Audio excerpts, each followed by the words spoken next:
would like to tell you first.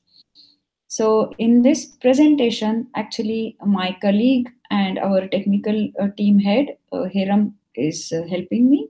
He's assisting me. So thanks, Hiram. So we are going through now this CCE's introduction. So CCE means Council for Creative Education. We are based in Finland, but we are working in more than 12 countries actively. We have been hosting the educators here in Finland, and we have already hosted educators from 35 countries through our various programs. So, as you can see from the slides, we are a research based organization and established to promote and educate and inventing creative pedagogy. So we believe that Finland is a good example of how the creativity is imbibed in the curriculum. That's why we give the Finnish example to the international educators. We are working with different organizations from Finland and internationally also with our collaborators in Nigeria, in Saudi Arabia, in Australia, and in US as well. So it is our pleasure to work with them. We are working with our team in various countries and also in Finland. So we have different experts in fields like early childhood education, then innovation pedagogy, phenomenon-based learning, how to use creativity in curriculum via arts and music. So we have different kind of expertise available with us. Then we have designed various types of programs.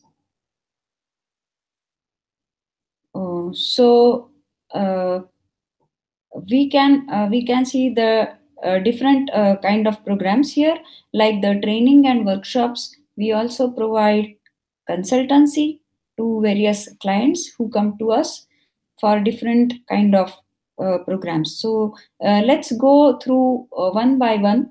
So training and workshops, we are mainly doing the teacher training. Also, we do the training for the parents. We do it through our international educators workshop, then creative pedagogy, diploma, educational leadership programs, ICT and educational technology programs. Similarly, we do the consultancy for the upcoming schools as well as the existing schools, mainly for how to inculcate creativity in their curriculum and in their method of teaching. So that's what we do. And then we have also developed our own ICT tools through our Department of Education and Technology. Like, for example, My School Framework, we have developed our own LMS, FunLearn, and some other apps as well. CCE is now gaining popularity for its conferences and camps. So every year we arrange a symposium on creative education, and it's a series. So last year we had our 5th symposium on creative education, and our upcoming symposium will be in November 2018. The dates will be declared soon. And we are also hosting the students from international fraternity in Finland. We are giving them trainings about different things like media skills and innovation, entrepreneurship, and to name a few. Then we also have our activity called C Club for the students, which can be done locally in the centers with our collaborators. We are also into research and innovation, and we are we are regularly publishing our newsletters and giving the important information, the important research updates in the field of creativity. And we work for the research projects in collaboration with universities in Finland and also in other countries. So that's about us. And now we go towards our today's agenda and what we are going to do in our today's course.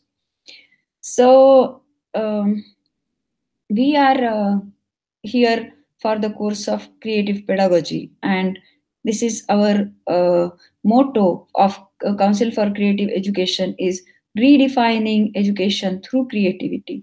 So as we already know that creativity is the talk of the town, and we all are working towards it, how we can bring this creativity in day to day activities, and how we can bring the creativity in students life from very early stage so that they develop it as a thinking style. Next slide, please. So our today's agenda is the introduction to the course, then what is creativity, we are going to discuss about it, then we will take a short break of about 10 minutes, and then we will further continue our discussion about creative pedagogy with Finnish example, because some of you are coming here next week to observe the Finnish classrooms, and some of you have already visited us, some of you are going to visit us in coming months. So we will talk about what is the peculiarity of this tour with respect to creativity. Then we will have the summary, and I will give you some assignment to do in rest of the week. This introduction to the course is you have already read through our website, but to just give you a basic idea that what we are going to do in this. So we are here having 3 levels of this diploma: foundation level, basic level, and advanced level. So in this foundation level, actually, we have this curriculum for 4 weeks, where we focus mainly on the hands-on experience. So as you have already got our earlier email where it says that in this first week, we are going to talk about the basics of creativity and creative pedagogy.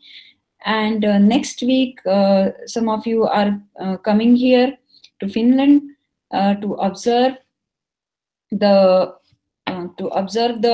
Finnish classrooms, to meet the Finnish experts and teachers here. And then in the following week, what we are going to do is you will go to your respective places, and then we will talk about the local problems that you face there and how we can find the solution with respect to what you have observed in Finland. We will also give you a couple of more ideas which you may not have observed here, but which will help you locally. So that planning we will do in week 3, and then in week 4, we expect that you implement those ideas in the classroom there, and then you write a report on the basis of your experience and your experiment in the classroom, and then we can give you a feedback like how you can improve on it, or what you can do to nurture the creativity of the students. I know some of you are working in various levels of the education. So for example, some of you are primary teachers, some of you are working into high schools, and some of you are working into further tertiary education, the university, at university level. So we are trying to find out the local solutions for each one of you. So I can ensure you that it is going to be a very enriching experience for you all when you start implementing the ideas which you will learn through your visit to Finland and through this course. So that is going to be the peculiarity of this course.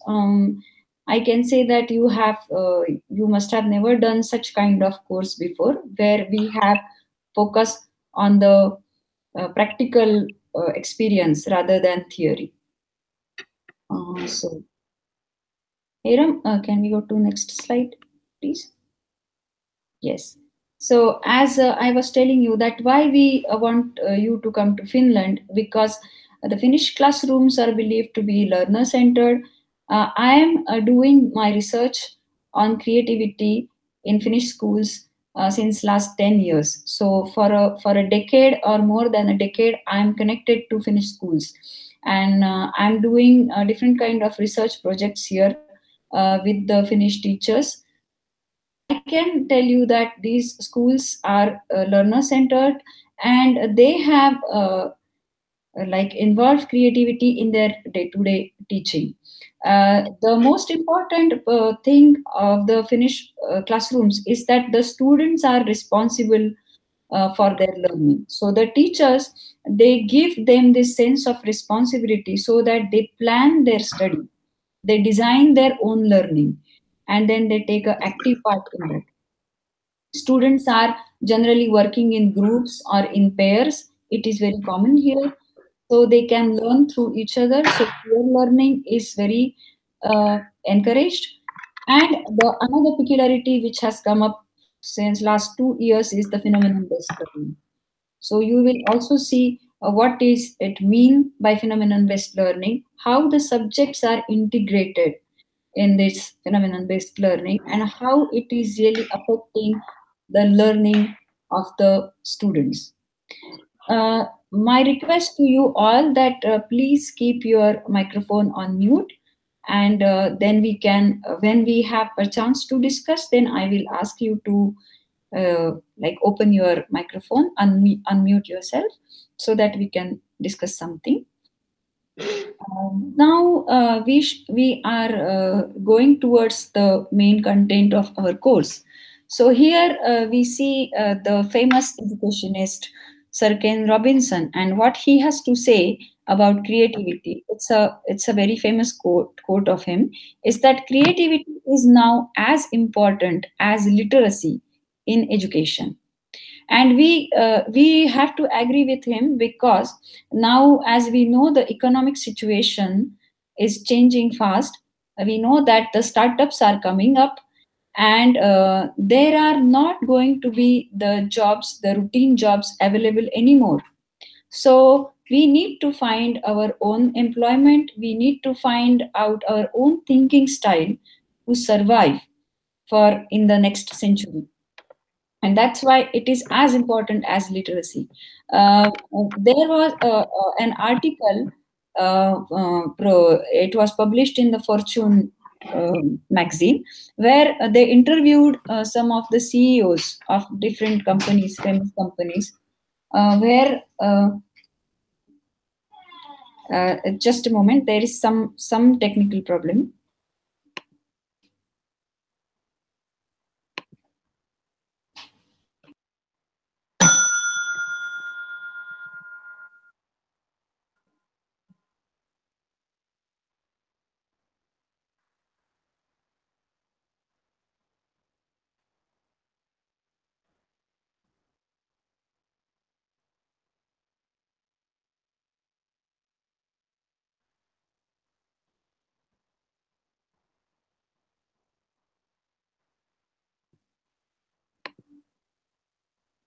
Yeah, sorry for this, there was some problem.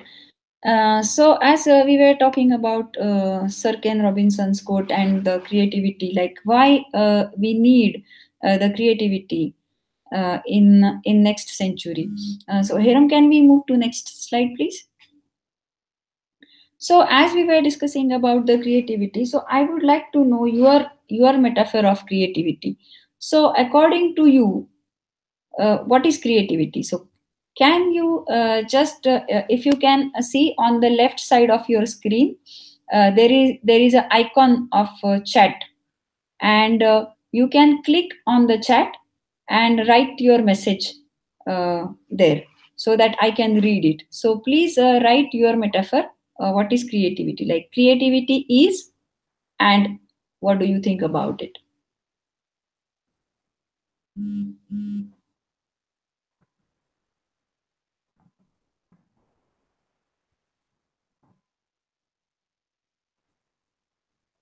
Great. So Anuradha is saying that creativity is the science and art of teaching.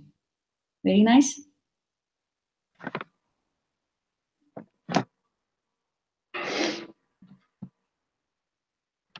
Any more? Okay. So actually, creativity is Can be, you can mention your things there. Those who are not here at the moment, you can write it. What do you think about creativity? So what is creativity according to you? We will go towards the next slide. Yes, Poonam is writing creativity, it's skill development and also overall development. Yes, very good. Yes, it is a skill development. So creativity is also considered as skill, and it is also necessary for the overall development. Yes, next slide. So as we can see that creativity is important and it is the need of the hour, we can already see that creativity is present in various fields. So as we were discussing about the organizational creativity, so there has been a research about organizational creativity since many years. Like we can say that more than 80 years it has been going on in the field of organization and creativity. So we know all about this brainstorming technique. So it was invented mainly by the Osborne for the creativity in organizations, because it was like in the group discussions they used to have this kind of block. So why, how to remove the block and how to further develop new ideas, so he developed this technique of brainstorming. And that's why it is started in the organization level first, because it was mainly related to the increase in production. And that's why it was important for the organizations to have this to increase their creativity. And that's why it became important for them to have this creativity to be introduced to their workforce, and to be introduced to the managerial level. Mainly it was to the managerial level and not to the worker level at in the beginning, but now it is coming down. So initially it was like a top down approach, now it is coming from bottom to up.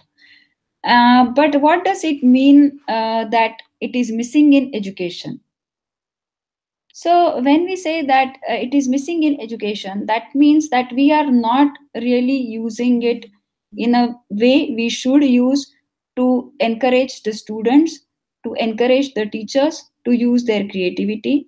It is still considered as the creativity means they have to draw a lot, they have to do the activities like dancing, singing. So it is still considered as the extracurricular activity. Nowadays, there is a lot of awareness about introducing it through the main subject, but it is still not yet in force, because it is not yet considered when we are doing the assessment and evaluation.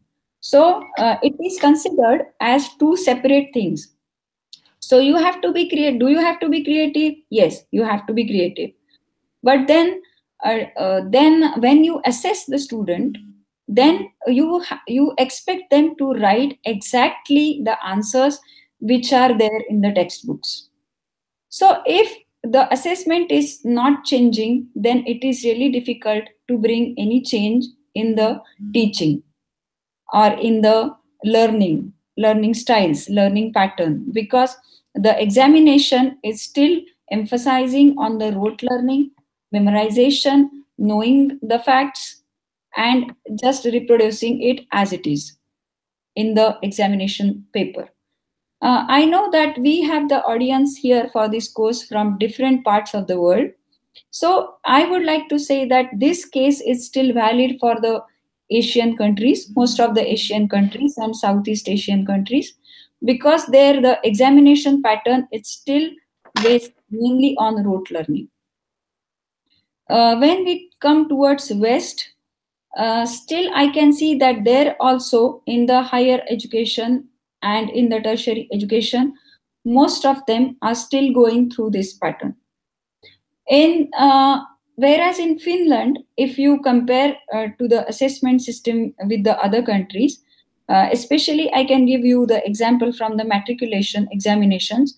they have the questions where the students have to apply their knowledge. They have to apply like what they are thinking, and what they are thinking about a particular subject, and it is not their own thinking, but they have to connect it, link it to the knowledge that they have got through their studies. So they have to read different kind of reference books, not only textbooks, but they also need to read reference books at the age of 17, and then they are writing their exams and applying their knowledge.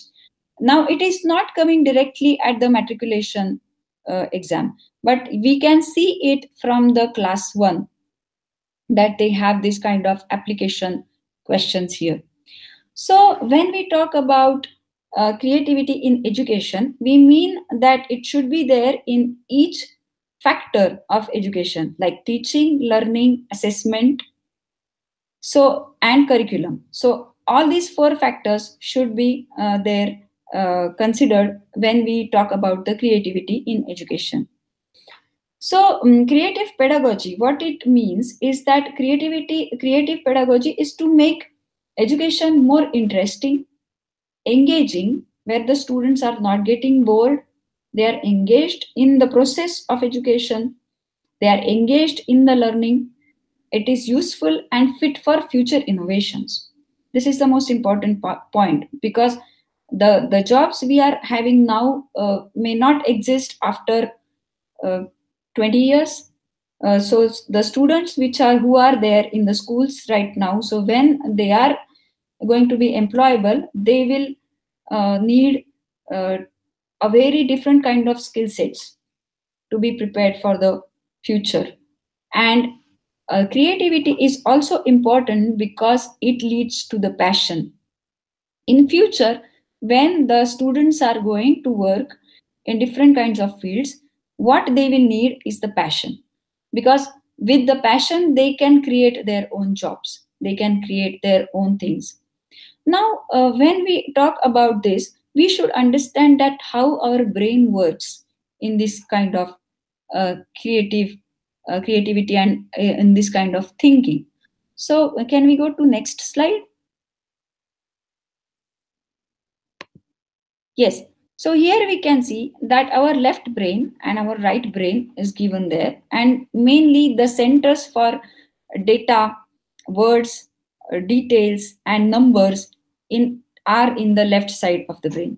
And on the right side, we can see that we have the centers for ideas, the big picture, like the big philosophical questions, that why do the world exist, or what is my purpose of existence.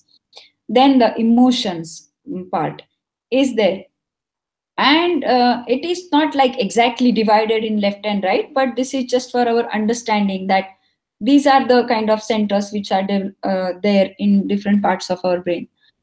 So when we look at the activities of our school, so it is mainly addressing the left side, like the data, the words, the details, and the numbers. So we are mainly focusing on these areas through our current education system.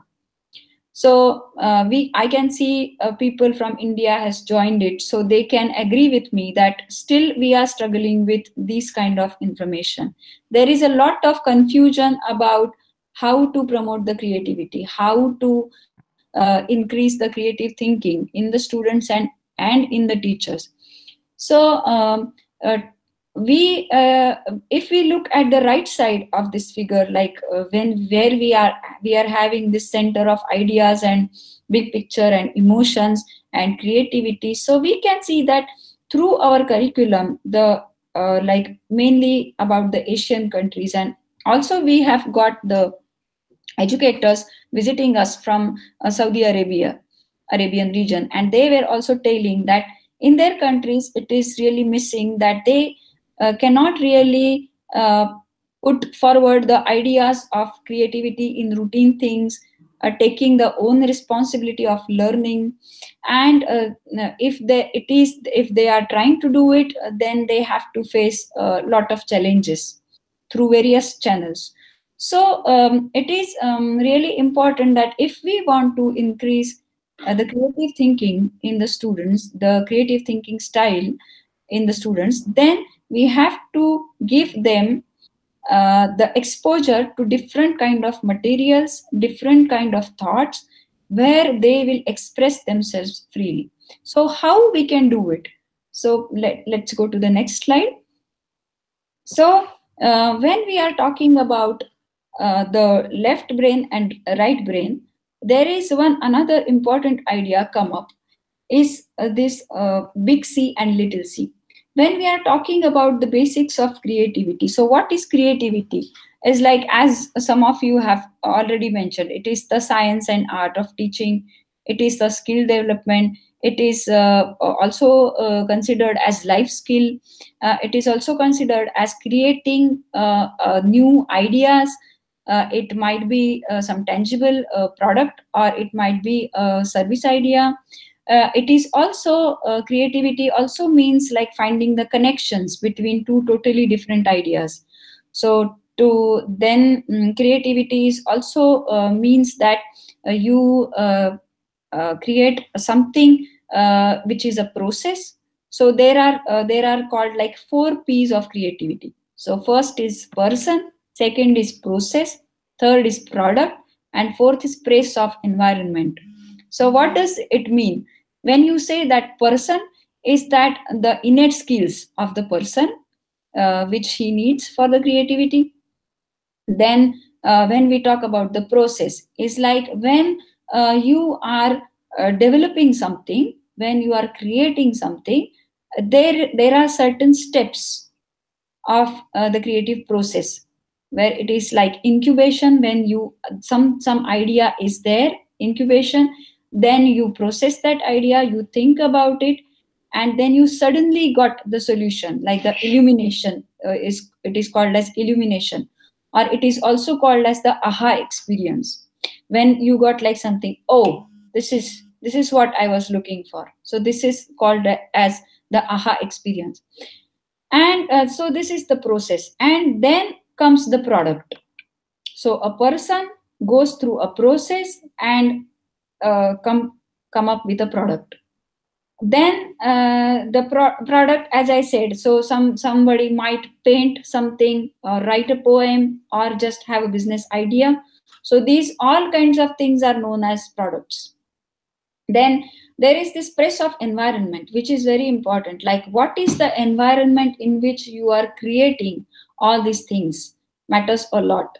And the environment has to be so that your creativity is encouraged. So it should be open, and it should be safe, so the student should feel safe in that environment. Otherwise they cannot express themselves. There should be always there should be honest and immediate feedback for them. And when we are talking about the creative concepts, so as we went through the what does creativity mean, so there is this one important concept called big C and little c. Because when I was talking to the teachers from different countries, then they asked that why we need the creativity in education, and can everybody be an artist? So for them, this is the answer. Dr. Howard Gardner and Mihai Csikszentmihalyi, they promoted this theory of big C and little c, where they say that big C is the creativity which is required to, uh, for creating something big. Like, for example, a very big painting or sculpture, or any kind of, let's say, a musician, then a dancer, who are really exhibiting their creativity on big scale. So this is called the big C. Now, when we discuss about this is called the big C, then can every student be an artist? So the answer is obviously no, because everybody might not have that much flair for this production of these kind of things, like a painting or a dance or something. But everybody has this little C in them. Everybody has this little bit of creativity, and then they can really implement this little c in their routine things. Now, how they implement this kind of creativity, a little creativity? So, Mihai Csikszentmihalyi says that this little c is present in everywhere. Just you need to encourage the use of this little c. Now, if we take an example from the school context, uh, in a classroom, there are, let's say, 30 students, and so they get the homework of reading a prose and writing the question answers. So, out of these 30 students, 28 are doing it as per the teacher's instruction. 29th student, what is he doing? Is reading the prose in a poetic way, or applying a tune to it, like singing it on the some songs tune, and then he is writing the question and answer. So some other student, the 30th student, he is not interested so much reading on his own. So what he is doing, he is recording the prose in his own voice, listening to it, and then writing the question and answer. So what they are doing is that they are applying their little c to do a routine task. So this is like how the people are applying their routine, their little c, to make the routine task more enjoyable, more engaging, and more effective. So they are effectively applying their little c there. So I will give you a couple of minutes, and can you think about what is your little c, where you apply your little c, and you can think about it for 2 minutes, and then you can write it in the chat window as earlier you did. Okay. So just 2 minutes.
Okay, great.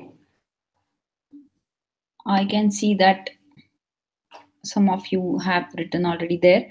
So Anuradha is saying that have applied it while teaching or preparing PPTs, also applied in poster presentations. Very good.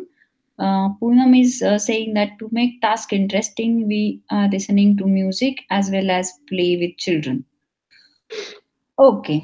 Um, yeah, these are some like academic tasks and other kind of tasks, but you can also think about like what other routine task where you have involved your creativity or applied your creativity, that you can do it later also. But it is just a thought, you just keep thinking about it, and then you will find more uh, avenues where you have applied your creativity. And you can also observe the other people in your family, your colleagues, where they are applying their creativity, and you will find really some fun elements there. So when we are talking about this, like what does it mean in the creativity in curriculum, or why this creativity is important for the individualization. So when we are like thinking about like you are expressing your creative ideas to do the daily work, like I have given you some examples and you also gave some examples, some academic examples, but also like as I told you, think about the other things as well. The important thing is you are applying your new ideas to routine things to make it more enjoyable, interactive, and successful. We can go towards the next slide, Hiram. So, when we talk about how to bring this creativity in curriculum, so why do we need to bring the creativity in curriculum? There are some reasons. So, creativity is more, it leads to individualization. Like we are teaching a certain content to all students, but every student is different, their learning needs are different. So teaching them all in a same way is not a good idea, and for that we need this individualization. So it's important that we should address their style of learning, and for that we need to teach the curriculum in various ways. We all know that there are different learning styles, like the auditory, visual auditory, and kinesthetic, and then they have the combinations of all these things.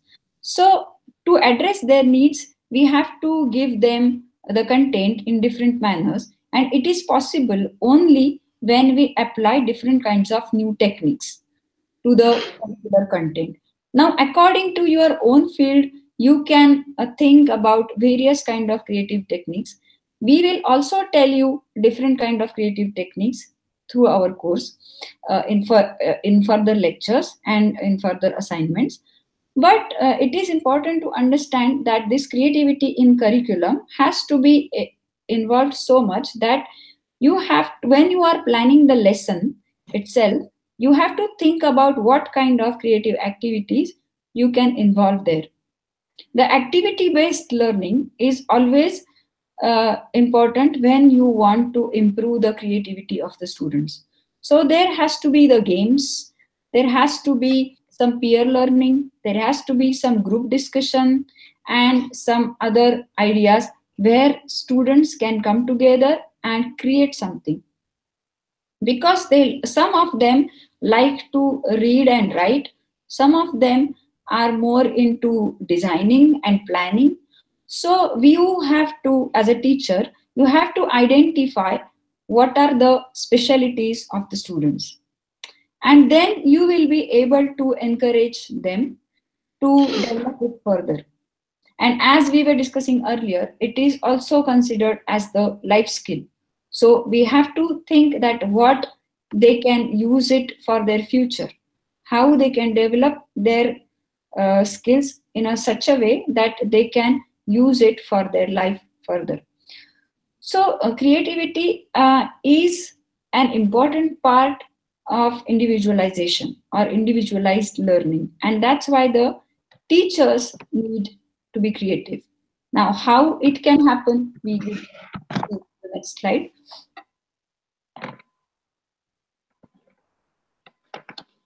So when we are talking this our education system, this picture is very famous in the education fraternity. You can see it in the conferences and in the during the paper presentations, but it is still very important. So that's why I'm mentioning it here.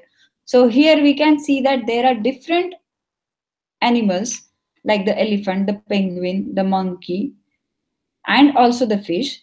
So, and there is one examiner who is saying that for a fair selection, everybody has to take the same exam. And what is the exam? Is to climb that tree. So, that the animals which we are seeing there, only monkey is able to climb the tree. The bird can fly and go on the tree, but he cannot climb the tree.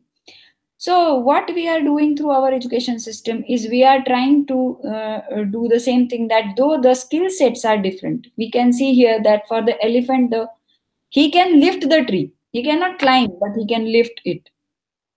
The fish, of course, cannot do anything with the tree. And then the seal is there. So we can see that there are different types of students, and we are giving them the same kind of examination system. So it is not just about the examination system, but it is also about the teaching. So if we are teaching them all in the same fashion, they are not going to learn it.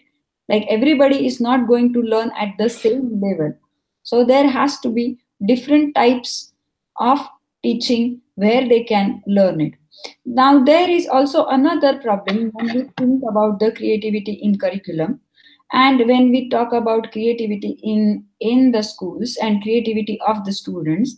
So there is also a confusion about the concept of creativity and expression of creativity.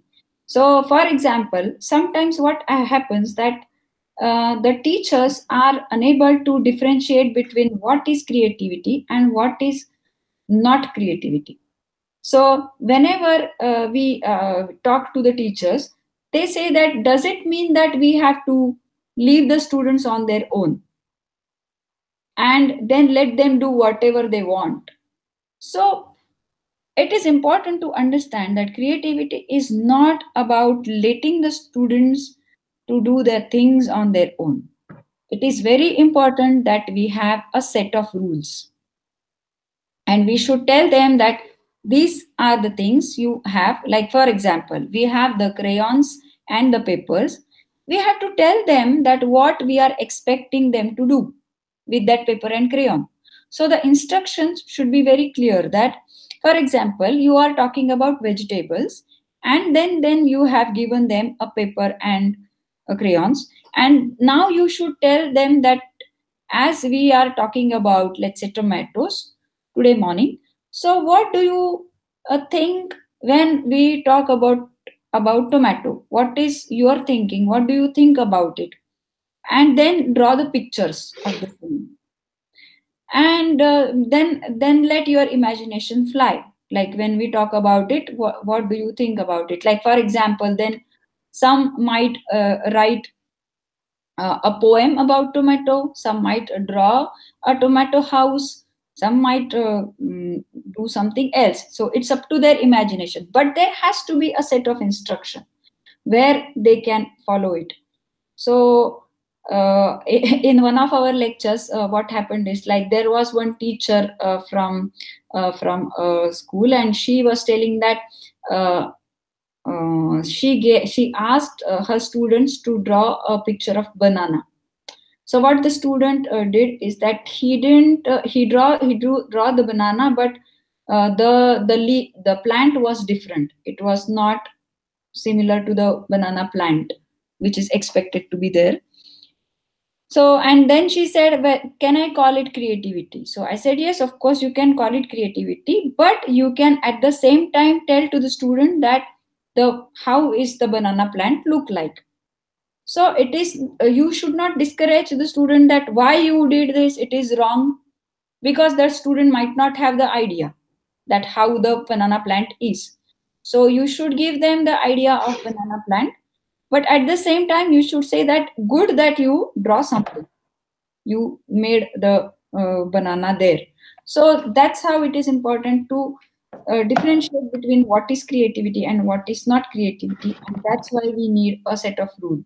Because then sometimes there is a confusion also in the parents' minds that my child has done something, and you are saying that it is wrong. It is his creativity, but then you have to understand the limitations. You have to understand the limits, where to express it and to what extent you can express it in a certain type of environment. So that's how it becomes a very important. There is also an important aspect to it, which is like the creativity concept in eastern philosophy and the creativity concept in the western philosophy, but it is a totally different topic for a different lecture, so we can go through that later. We are again going to do one activity. So I think you all have a pen and paper in front of you. So what we are going to do is you write your name on your paper, and you have to think about the primary school that you attended. In that, you have to think about your favorite teacher and why he or she was your favorite teacher. So please write about the your favorite teacher and why she or he was your favorite, and you can list the attributes of your teachers, like these were her attributes because of which she was my favorite or he was my favorite. You can write it on your paper, and then later on you can also type it here in the chat window. Those who are in group at the Sparkle school, they can do it as well, and then they can put it there in the chat window. For this activity, I can give you 5 minutes, and then we will meet again after 5 minutes.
आइए आइए आइए बैठे हो अभी सुबह से आपका phone सुबह से आपका ट्राई कर रही है नहीं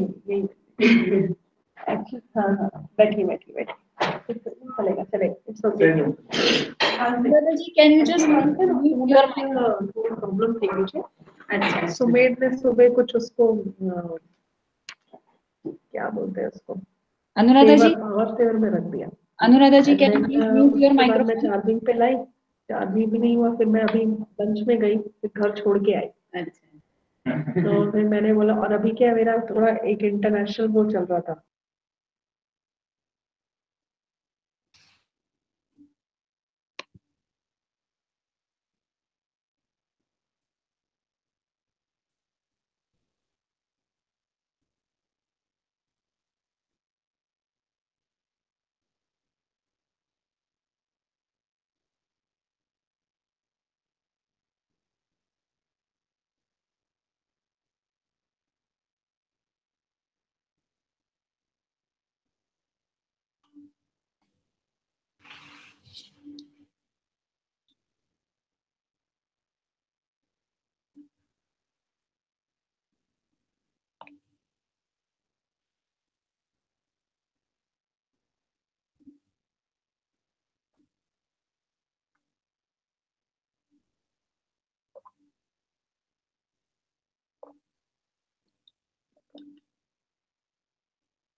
Yes, now you can submit it to me.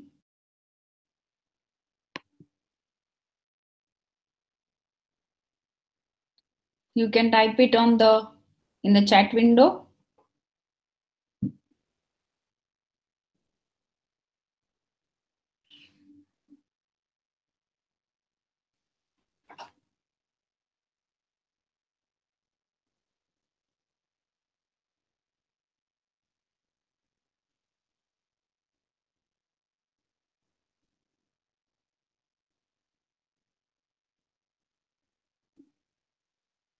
Okay. Now next part of it, we will go towards the next part of the activity. So first part you have already done now. Hiram, can we go to the next slide, please?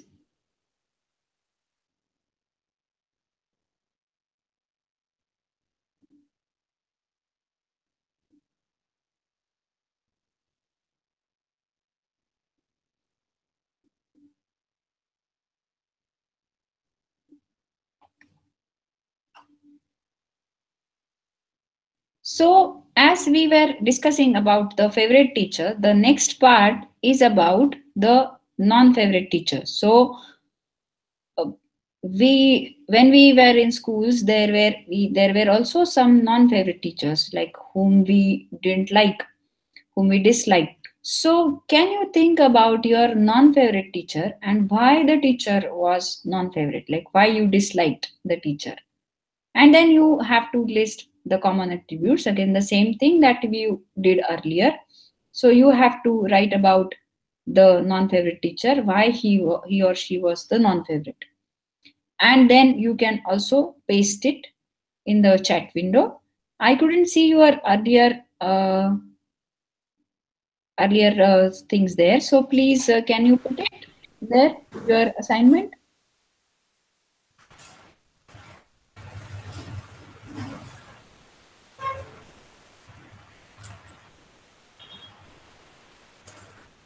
Those who are not speaking now, can you just mute it, their microphones? Yes.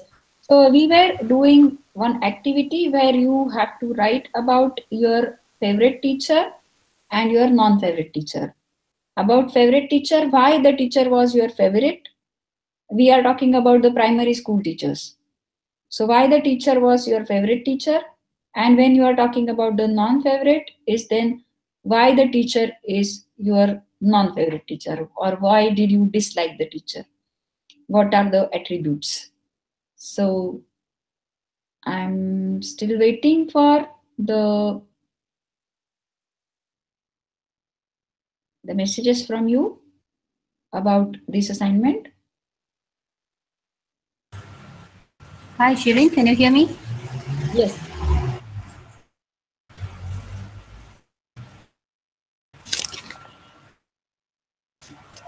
Hi, Shirin, can you hear me? Yeah, I can hear you. You can be on mute. Yes.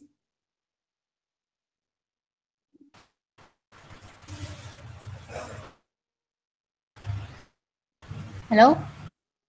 Yes, Misan, I can hear you. You can put the microphone on mute right now. Okay. Okay. My primary school was Yamin, and my favorite teacher was Corey, Miss Corey. She's my favorite because she's very patient and gentle towards the students. And then you mentioned you asked us to list out the common attributes of our primary teachers. Well, I can say that my primary teachers were very theoretical, very strict, and mostly bad-tempered. So she's the gentlest. That's why I remembered her. Okay, great. And about the non-favorite teacher. So, was there any one particular, or yeah, most of them are very strict. Were very strict and bad-tempered, and they taught basically by theories. So it's just memorizing work. Yes, they did explain, but mostly about memorizing notes. Yeah. Correct. So creativity was you can say just a very small percentage when I was in primary school. Okay. Thank you, Misan. Thank you for your answer. Now you can put it You're on. welcome. Yes. And I can see that Anuradha has written here something that I did my schooling from ICSE board. I can only remember one teacher, that is our literature teacher. We had Sudarshan Chaudhary. He was very creative. He used to teach us Shakespearean text by acting out. Oh wow, that's really nice. So, and what about your non-favorite teacher? I think you missed that part, but you can write it. But all in all, we can see that what is the difference? Can we go to the next slide, Era? So where the difference lies, that somebody is our favorite teacher and somebody is our non-favorite teacher. So the difference lies in the creating the positive classroom environment. Why we liked somebody and why we didn't like somebody. Because with somebody's presence, we felt safe, secured, we felt like we are taken care of, we felt that we can express ourselves here in a better way. At least we can express. Better way or not is comes later on. But at least we have the freedom of expression. Then we felt that we are loved, we are heard, and that's why we can think of those teachers as our favorite teachers, because they created a positive self-image of us in their classrooms. So it is not important that the teachers have their own positive self-image, but it is also important that how they encourage the students to have their own positive self-image.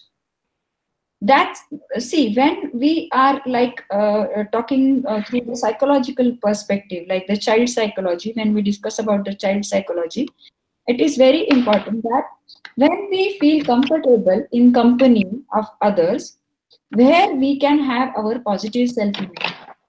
If the other person is telling us that you are silly, you are good for nothing, you cannot do anything in your life, then do we feel comfortable in the company of that person? No. So what happens is, most of the time the teachers are telling such things, not maybe exactly the same words, but similar kind of sentences, which is creating a bad self-image for the child. And for the child, teacher is the significant other than the parents. So it is very important that a teacher creates a positive environment in the school. The teachers who are unable to do that they come into our list of non-favorite teachers. The teachers who are successfully doing that, they come in our list of favorite teachers.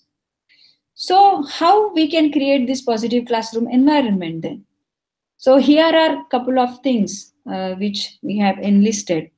It's very easy to create this kind of positive classroom environment. You don't need any kind of expensive resources to do it. There are some basic principles like freedom of expression with collective rule setting. So I was earlier explaining about what is creativity and what is not creativity. So it's that the freedom of expression should be there with collective rule setting. When I say the collective rule setting, it means that the teacher alone should not dictate the rules of the classroom, but the teacher can consider the opinions, should take the opinions from the students, that when we are doing some kind of activities, then how should we behave? How should we take care so that the classroom still remains clean? Or if it gets dirty, then how we are going to clean it afterwards? So there has to be some planning beforehand, before you start doing any activity. Because when we discuss with the teachers from all across the globe, they say that when we try to apply the creative techniques in the classroom, the most important thing that we face, the challenge that we face, is the noise and the dirtiness in the classrooms. That the classrooms get dirty, they get untidy, and then the students start behaving in a bad way, or they like go out of hands, they go out of limits. So that's why it is important that you have a collective rule setting before you start doing any activity. Because when you set the rules with the help of the students, then they are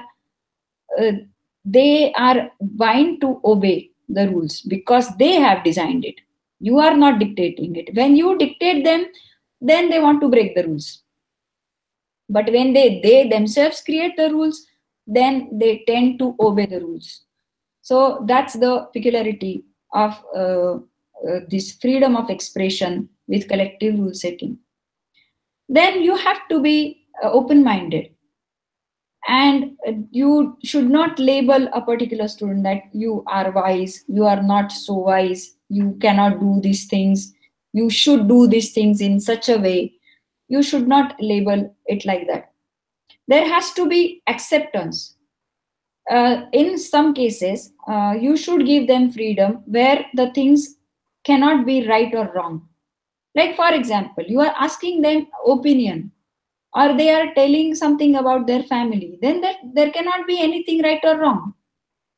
If they are writing about their mother, for example, there is essay writing and they are writing something about their mother. So there cannot be right or wrong because it's their mother. They are writing about their own mother. In India, we faced one interesting case that a student wrote an essay about his mother, and he wrote that my mother drives very fast, and she is going on the tours more often, and things like that. When he wrote it, then his teacher told him that you are not supposed to write like that.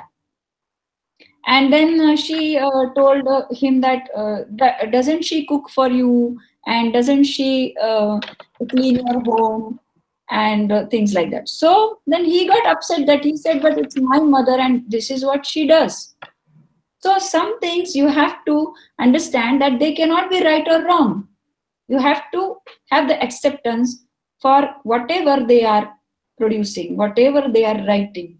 You can tell them a set of instruction. Like, for example, you ask them to make a model of a house. Everybody's house should not look similar.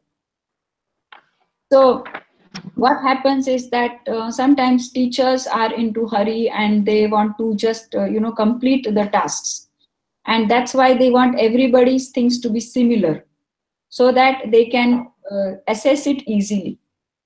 But this is the thing that creates the creativity, that kills the creativity. Sorry, I said create, but it kills the creativity when you want them to follow each other in such kind of things. When they are creating the models, it can be of their own, and it has to be of their own. So it is very important that you are accepting the things as it is. Then another important virtue of the teacher, who is a positive teacher, is friendship. The students should feel friendly in the classroom. They should feel that the teacher is my friend and I can talk to her. I can express my ideas. He or she will listen to me. Why we say friendship? What does the friends do for us? They listen to us. They try to understand what we want to say. They don't label us easily. They don't take us for granted. They don't judge us immediately, but they listen to us. And if we ask for help, they are there to help us. So same things are expected from the teachers when they want to create this positive classroom environment. Then once a student is friendly with you, he wants to express himself, he want to listen what he did. Is it good or bad, or how is it, basically? So he wants a feedback from you. And that feedback should be honest and immediate. Now, these two words are very important, honest and immediate.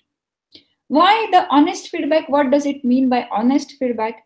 Is that if the student has written a poem, for example, then you have to appreciate his or her efforts, that it's good that you are trying to write something on your own. And then you have to tell that person, if it is really good, it is It is good that you have written a very good poem, and then you can suggest him the further steps, that maybe you can read other poets. You can suggest them some books of poems. You can suggest them some other kind of literature which will encourage their writing. You can give them a topic on which they can write another poem. And so it depends on their degrees of expression, like to what degree they have expressed their creativity. And then you can tell them what to do further from that point onward. If somebody has tried to write a poem but it is not come up so well, you can tell that child to go through some good poems. You can tell them to study a little bit more about the grammar of the poem. You can help them in finding the someone who can talk to them more about how to write a poem. You can organize a workshop of writing literature. So these are some other ways where you can, provide them the immediate feedback and then the further action items, like what can you do with it further. So and the last but not least, that they should feel that going to school is fun, going to classroom is fun.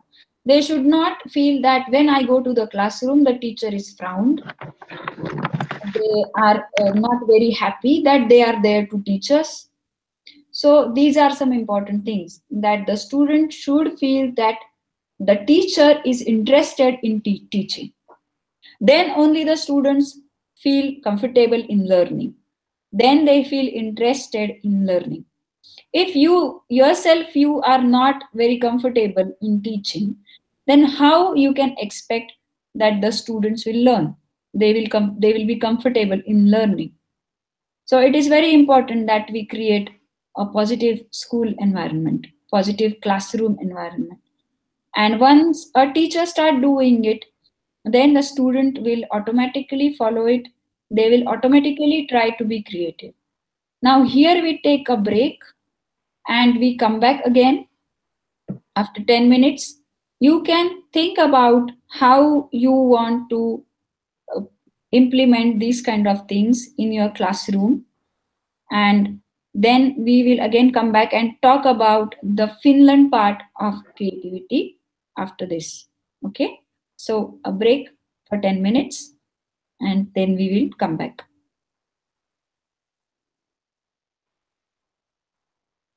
You can just put your microphones on mute and all, but please don't don't cut the call. So just be in the call, just be on mute. You can drink your coffee, eat some snack and come back again after 10 minutes. I will also do the same.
हाँ,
पंकज मेरे mobile में क्या हो गया था?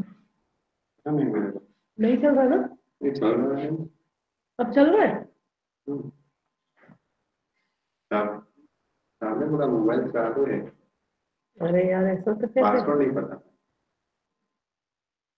तो तेरे को साहब ने बनाया? हाँ, सामने बोला तेरे को पासवर्ड पता नहीं, मेरे को नहीं पता।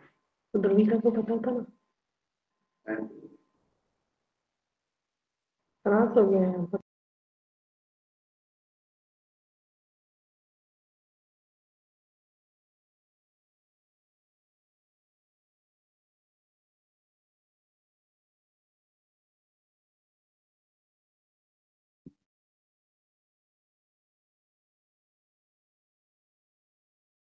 Okay, I'm back.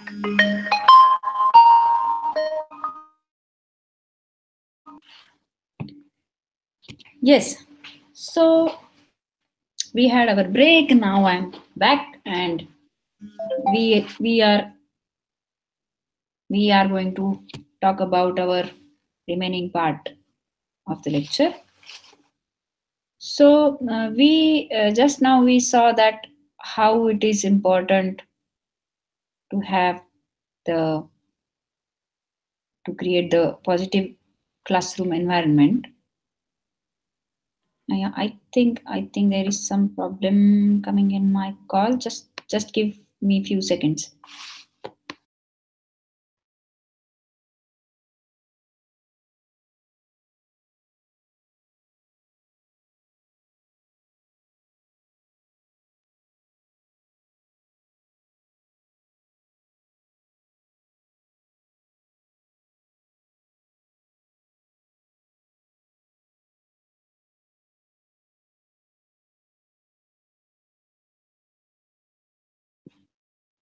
Okay, so yes, so we are now talking about uh, what we just talked about the positive classroom environment and how we can create the positive classroom environment. And I would like to say that every teacher of you is unique, and you have your why, because you have your own personality, you have your own strengths, and that's why you become unique. So please think that when you are going to the classroom, you are in front of them as a role model, and you can you can inculcate this creative thinking style in them, and that is the crux of creative pedagogy. Like when the teacher is creative, then the students will be creative. Now if a teacher how a teacher can become a role model, so we can go to the next slide, where we are listing some attributes of teacher as a role model. So a teacher becomes a role model when she has the following attributes. Like the teacher should be able to use her own expertise in one field into other fields. Like for example, if you are a teacher but you at the same time you are also like very good in music, then you can use your knowledge of music while teaching the other subjects. Like for example, mathematics, you can use it when you teach languages, you can use it when you are doing sports. So there are some of these examples. Like when we can take another example. For example, you are very good in drawing. So then what you can do is like you can make lots of illustrations while talking. So they can follow the illustrations and then they can learn in a very good and interesting way. We have this epidemic YouTube videos where they illustrate the stories. So they haven't animated it, but they illustrate it. So this is something, some of these techniques you can think about your own such unique your own unique skill which you can apply it on other fields. Then students will be really interested in knowing that how you are using your skills to other fields, and then they will be inspired to do so with their own studies, with their own work. Then they should have the sound knowledge of the subject or art if they want to use it elsewhere. Like we were discussing, like you have to be an expert in that field where you want to use it to the other fields. So then you can take the further knowledge in your hobby. Like for example, if you like to draw, you can take further training in that. You can keep yourself updated. You should keep yourself updated so that the students can see that though you have a certain level of expertise in the particular skill, you are still updating yourself, so that they can see that when I was in first grade, this teacher used to teach me using these things. Now when I'm in third grade, she has already updated her skills and she is no more using the first grade things again in the 3rd grade. So she has updated it. So it's very important that you have this kind of updation of your skills regularly if you want to be a role model. Another important thing is the interdisciplinary thinking. So when you are teaching them language, you can integrate history into it, you can integrate science into it, because all the subjects has to have some medium of instruction, some language is always there. So how you can integrate these kind of subjects, maths and language, science and maths, science and language, history and language, geography and science, geography and maths, geography and geometry. So we can really, find the connections between two. Now I'm giving you the examples which are at the school levels, but you can also think about the other fields where you are teaching, like how you can find some common points in these kind of different kinds of subjects. Because see, when we live the life, we live it in integrity. We can't make compartments while living, that now this is music, so I have to only concentrate on music. When I'm cooking, then I'm not supposed to play music along with it. Do we do it like that? We don't do it like that. We always integrate. We live the life in integrity. So that's why it is important that we show this integrity of studies also to the students, that you can study something in as whole, and actually that is the basis of this phenomenon based learning, where you integrate the subjects, where you integrate the different kind of principles and look at one phenomena through different angles. That is this phenomenon based learning.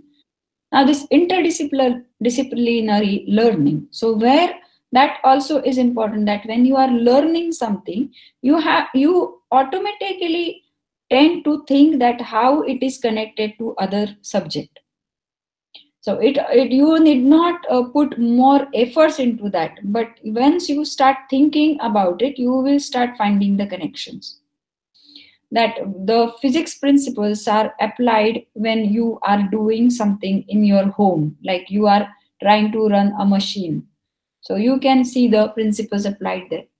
So this kind of interdisciplinary learning is very important for the students, so that they can see when the teacher is applying it, like learning through different angles, learning through various subjects. And as I was talking to you earlier about this interconnection, like connectivity between two totally different fields.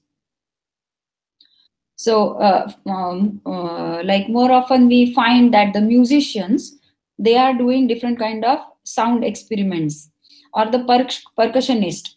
So, they will listen to the sounds in the nature and then they try to reproduce it in their concerts. So they are connecting the two different phenomena. They are listening to the water, they are listening to the birds, they are listening to how the thunderbolt is happening, and then they try to create the effects of it. So you can apply one thing from totally different field to another field. So this is called also like integration and of different subjects in teaching and in learning. We have few more points in this. So then the students are always looking at the teacher, that when the teacher is thinking out of the limits, like out of box. When we say out of box, but we can also say this outside the limits. Like if you want to teach them mathematics, and suddenly you tell them that now we are going to the playground, and then you teach them the mathematics on the playground. So they feel surprised and they like it, and they know that you are really now going like thinking outside the limits, because they haven't thought of learning mathematics outside the classroom, because it has to be always learned with the blackboard and the chalk and or the whiteboard and the marker or something like that, but within the classroom. So it is not something that you should go and do on the playground. But if you do it, then what happens is that they understand that you are thinking outside the limits. So you are not binding yourself by one particular set of rules. If it is important for your students to learn the mathematics on ground, you are taking them there. So you are not hesitating to experiment. You are taking them to different kind of environments to make them learn. So what is your motto? What is your focus? Is the learning. And for that, you are doing all these things. You are experimenting. You are going, thinking outside the limits. You are taking risks. And through taking risk, you are showing them that risk taking is good and it is enjoyable. When you take them on the playground, you have taken a risk that maybe the principal of the school might not like it. The parents might not like it. But still you did it and they enjoyed it. They learned well. So what they learned, that risk taking is good and it is enjoyable. So then they also think of taking risks. But of course a calculated one. So they are not taking too much of risk. But what happens that gradually when the children grow from their toddlerhood and then they go to the teen age, and afterwards then they start to fear. They don't want to take risk. They want to go in a conventional manner. They want to continue their education in a conventional way, which might not help them to reach to their full potential. So it is important that they see you taking risk, a calculated risk. You are planning that you are going to do such and such thing, and then you are doing it without hesitation. So then they tend to follow you as a young adult when they have to take the decisions about their life, about their employment, about like their career, that where they want to go. Like it may so happen that they first they thought that they want to become a doctor, but then when they tried to become a doctor, they understood that maybe it is not my cup of tea, and rather than that I would like to be a designer. So then at that time they will think of you. How did you take the risk?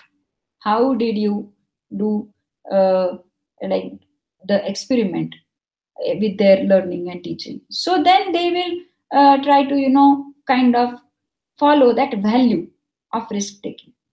They can think of if I'm not good in this, if I cannot do it, if this is not my passion, then there is nothing wrong in taking up another field, in going to do something else.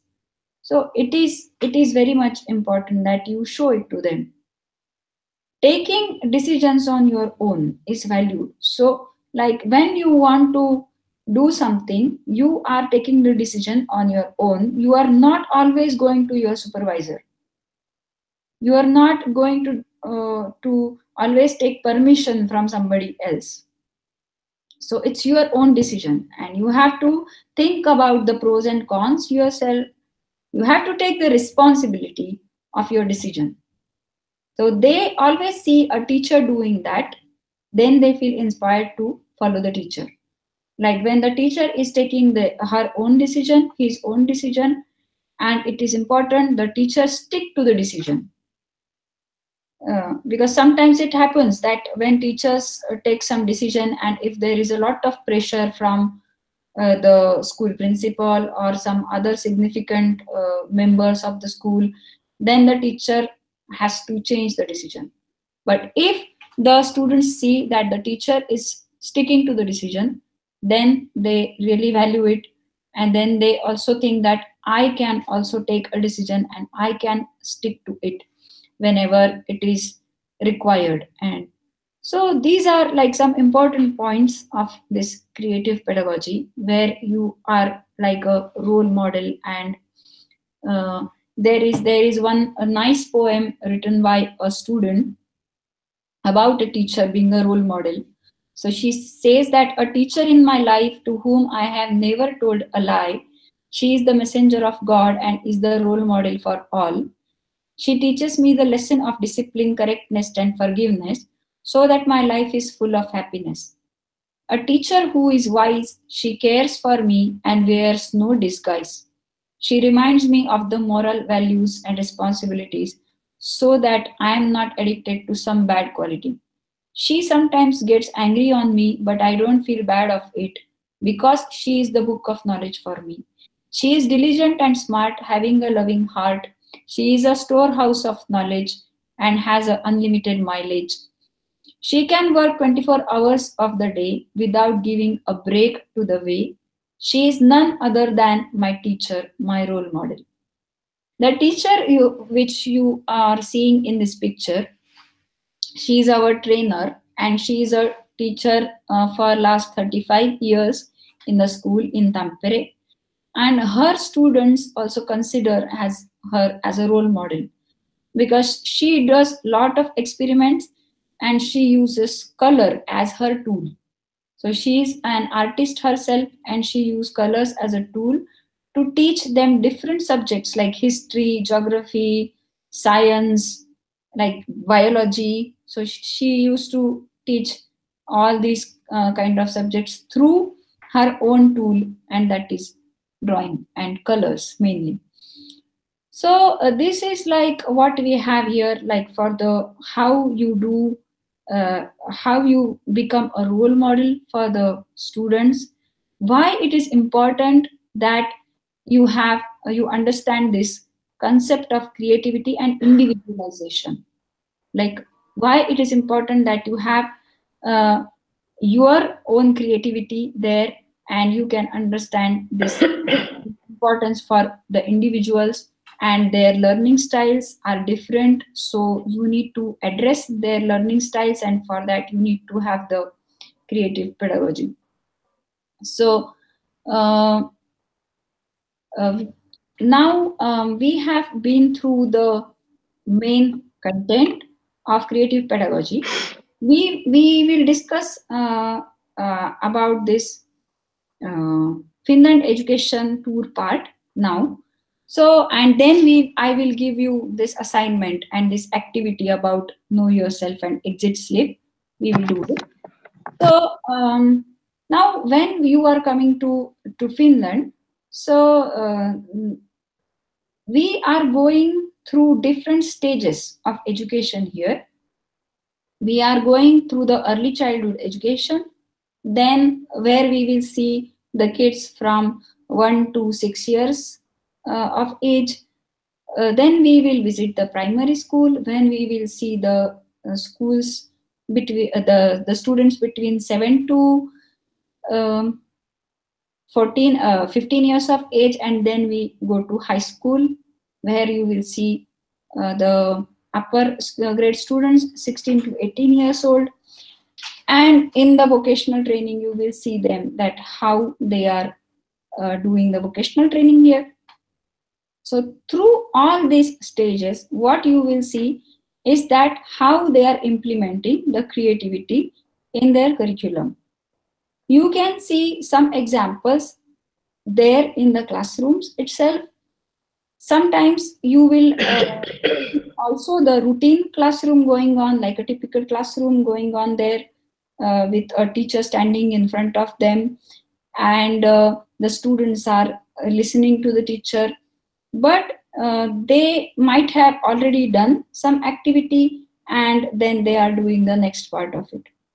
They are also doing various activities throughout the year, so you can ask also the teacher that what kind of activities they are doing and how they are setting these rules. We talked about setting the rules, so they will also about that you can ask to the teachers. I will give you some examples from Finland, like about this setting the rule. There was one teacher, her name is Marjut Pappanen, and she teaches here in one of the schools. So I was visiting her class and I was observing her teaching, and I complimented her that your class is really very well disciplined. and how did you teach them to be disciplined? So she said that when I got this class, when I was observing her class, it was already 4th grade. But she said that I got this class when they were 3rd graders. So she said that time this class was like the naughtiest class in the school. And the principal was really worried that how we are going to, tell them and how to deal with them, because in Finland, that there is no physical punishment is possible. So you cannot hit them or something like that. So how then to control them? So then she said that I talked to them. I took 6 months for setting the classroom rules, because I wanted them to come up with the rules. I wanted them to set their own limits, that when we are going on the ground or when we are having a break, then how we will leave the classroom. When we go for lunch, then how we will go for the lunch. When the teacher is doing the activity in the classroom, then how will we behave? Who will be the group leaders? How we will change the group leaders? When we will change the group leaders? So she said everything we planned. And she said I did it with the help of the students itself. So I am not like doing it alone. So I did not do it myself, but I sat with them. I took their opinions. I asked them how to do about it. And I also asked them that somebody of you, if does not follow the rule, then what will we do? How will we deal with the situation? So those kind of rules also they made beforehand, so that she said once we started our learning, once I started teaching them, then at that time they were very sure that what they are going to get, how they are going to get it, what we are going to do if somebody of them is not listening, if somebody of them is not obeying the rule, then what we are going to do. So she said everything we discussed, and we made a rule about everything. And through this Finland education tool, you are also going to get some such kind of experiences. You will come and talk to the teachers. You will discuss with the principal that how they run the school, what are their rules and regulations, how they involve this factor of creativity, how is their curriculum planned, what factors they considered while planning the curriculum. Here, you will hear more about the Finnish education system in next week. But I would just like to say that there are 3 levels of curriculum here. First is the national level of curriculum, where they have given them just a framework, like for each subject, what is expected from the students for different grade levels. Then the curriculum comes to the respective states or regions. Here there are no states as such, but regions. Then at the regional level, they do like they add something according to the region. Then the curriculum comes down further to the municipality, where they add something on top of the regional curriculum that they think important for their municipality. Like for example, in Tampere, there are lots of lakes. So in their studies, they involve the studies for lakes especially. Then they involve some experiments related to the lakes especially. So they can like add something in each subject, like in geography, in environmental studies, in arts or something. So the field visits also. Then the curriculum comes to the schools, individual schools, and the individual school, the teachers have a meeting. Then they discuss about the curriculum and what their school want to do with that curriculum, how they can enhance it further so that it will match to the needs of the set of pupils that is coming to their school. Like for example, In some school, there are more immigrant children. But the other school is more homogeneous. So they need to plan the activities according to the set of students that is coming to their school. And then, of course, the individual teacher can decide what he or she wants to do in her classroom, how he or she wants to do in their own classroom. So that's how the curriculum is. So it is not that the teachers have to follow the curriculum, but the teachers are making their own curriculum with respect to the national core curriculum, what is given there. So they have the flexibility, they have the openness, and how they can, design it further to enhance the learning of the students. So learning is at the core. So if you come to Finland and see different schools here, you will find that the similar content is delivered in very different fashions. It is possible because the teacher is thinking about the student, their capacities, their skills, and what they want to do.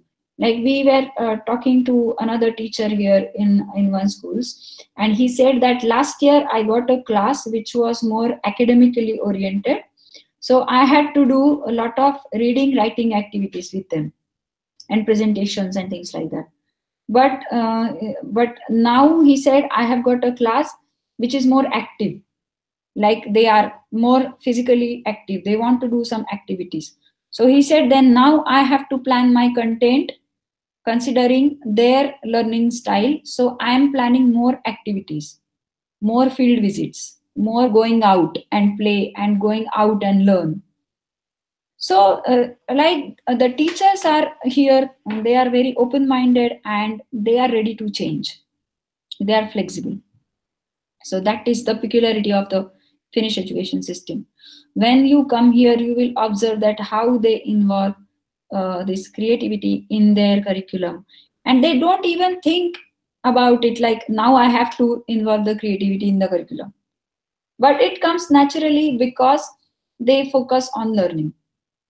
And they take the efforts like what may come, I will teach them. I want them to learn. Come what may, I want to teach them. I want to make them learn.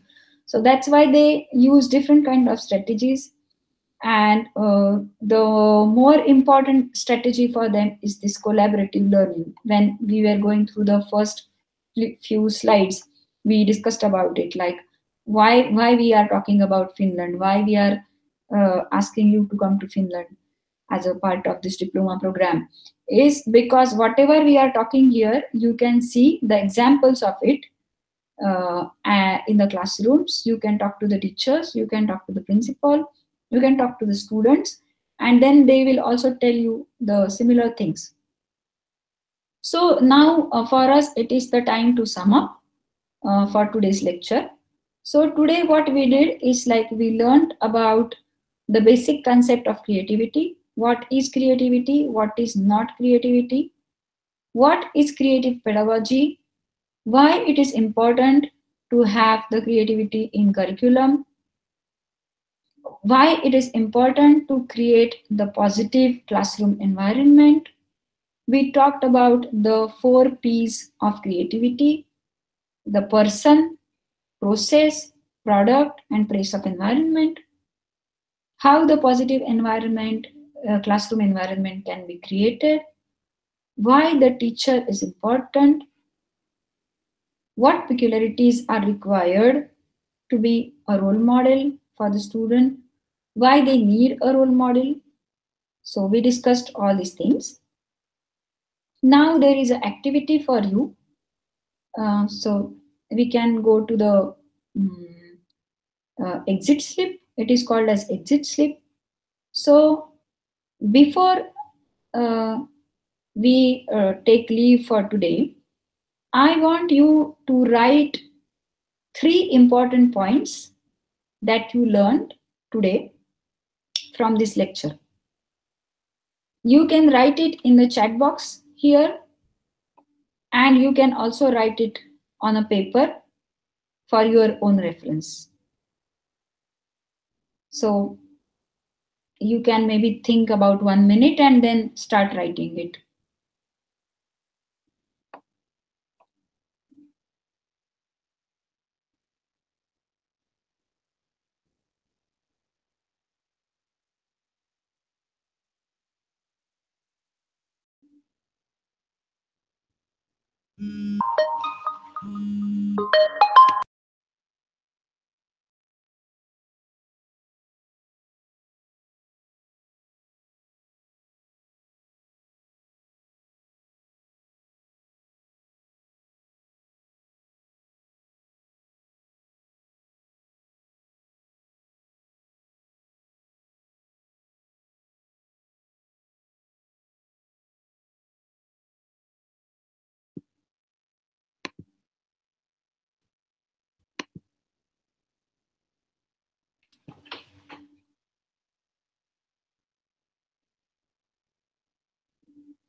Okay, I can see that you are writing it very good. So Anuradha is saying, I learned what are the true attributes of a creative teacher. Features of a positive learning environment. Very good. Those who cannot type it here, please write it on a paper and keep it with you, so that when you read this exit slip, you can just briefly go through, like you will remind of the content that we had here. Do you have any questions here?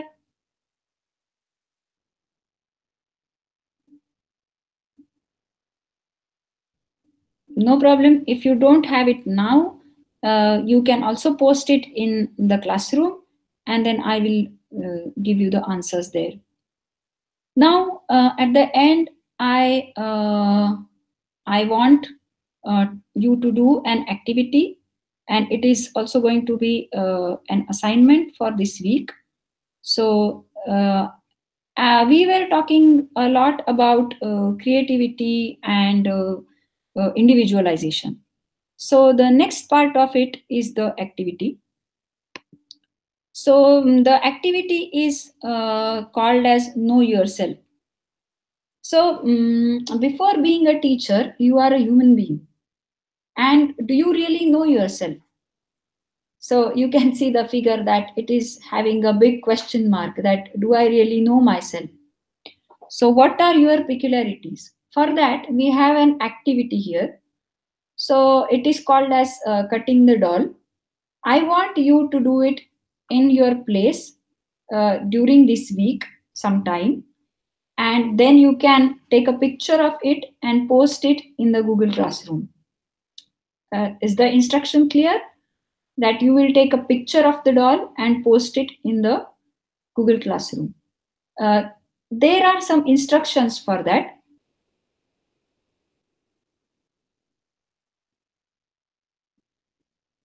So the instructions are that in front, like you will take a paper, and on that paper you have to draw a human figure on it that represents you.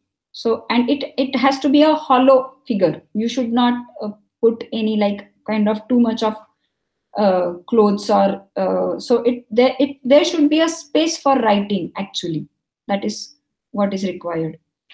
And then you have to write your attributes within that figure, like who are you, like what do you think of yourself, like I'm good at I'm a writer, I'm a poet, or something, whatever, I'm an artist. So whatever you think about yourself, your own attributes, write it in the figure. and then here I have written that paste it in your notebook. So you can also paste it in your notebook. And as I told you, you have to take a picture of it and send it to me through the Google Classroom. You can post it there so that I will get it automatically. Another assignment is that I have already uploaded a book chapter in the Google Classroom.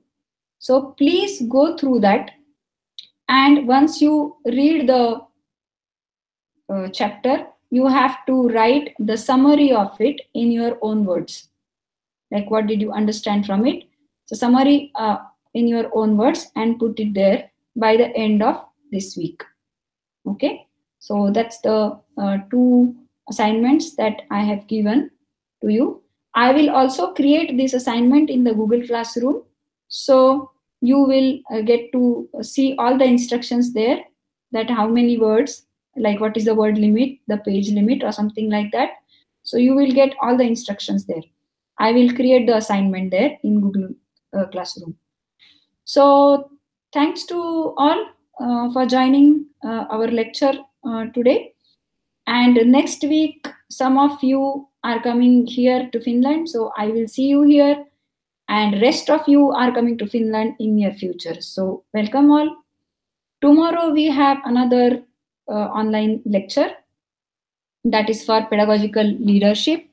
It's a webinar again. You all must have got the link for it. So tomorrow it is going to be there in 2 to 4, like 2 p.m. to 4 p.m. EET, that is the Finnish time. And you all are welcome to join it. The principal, Kari Luhivuori, who has been the ex-principal for Kirkkojärvi School in Espoo. So he is going to talk about the pedagogical leadership. And I'm sure you will enjoy his discourse as well. And thanks a lot once again, and see you. Bye-bye.